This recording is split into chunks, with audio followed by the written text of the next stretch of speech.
बिस्मिल्लाहिर्रहमानिर्रहीम। अस्सलामु अलैकुम वरहमतुल्लाहि वबरकातुहू। क्या हाल है आपके? मैं उम्मीद करती हूँ आप सेहत और ईमान की बेहतरीन हालत में होंगे।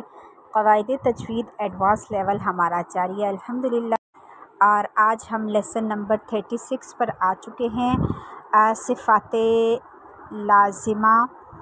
हमने बहुत डिटेल के साथ लेसन पढ़ा, बहुत डिटेल के साथ ये टॉपिक पढ़ा। आज से हमारी सिफ़ाते आरिज़ा स्टार्ट हो रही हैं, तो चलते हैं देखते हैं सिफ़ाते आरिज़ा क्या हैं। सिफ़ाते आरिज़ा का बयान। सिफ़ाते आरिज़ा की इक़साम। बुनियादी तौर पर सिफ़ाते आरिज़ा की दो किस्में हैं, सिफ़ाते आरिज़ा बिस्सिफ़्त और सिफ़ाते आरिज़ा बिल हर्फ। ठीक है, पहली सिफ़्त जो है सिफ़ाते आरिज़ा बिस्सिफ़्त है, ठीक है, यानी सिफ़्त के एतबार से, ठीक है, और दूसरी है सिफ़ाते आरिज़ा बिल हर्फ, यानी हर्फ के एतबार से। ठीक हो गया। अब हम देख लेते हैं सिफ़ाते आरिज़ा बिस्सिफ़्त की तारीफ़। सिफ़ाते आरिज़ा का सबब सिफ़्ते लाज़िमा हो तो इसे सिफ़्ते आरिज़ा बिस्सिफ़्त कहते हैं। ठीक है, अगर उसका सबब सिफ़्ते लाज़िमा हो, ठीक है, तो उसे सिफ़्ते आरिज़ा बिस्सिफ़्त कहते हैं।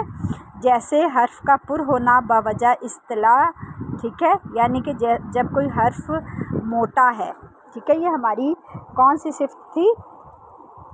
सिफ़ाते लाज़िमा, ठीक है, हुरूफ़ मुस्तालिया जो हमने पढ़े थे, ठीक है।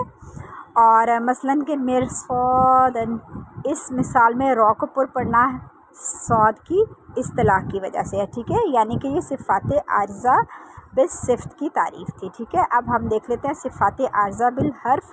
वो सिफ़्त जिसका सबब कोई दूसरा हर्फ हो, ठीक है, जैसे कि नून साकिन और तनवीन के बाद हरूफ़ इक़फ़ा में से किसी हर्फ के आ जाने के बाद इक़फ़ा, जैसे आफ़ुसिकुम, ठीक है, इसमें नून साकिन के बाद हर्फ इक़फ़ा में से फ़ा आ जाने की वजह से इक़फ़ा हुआ है, जो कि सिफ़ाते आरिज़ा में से है।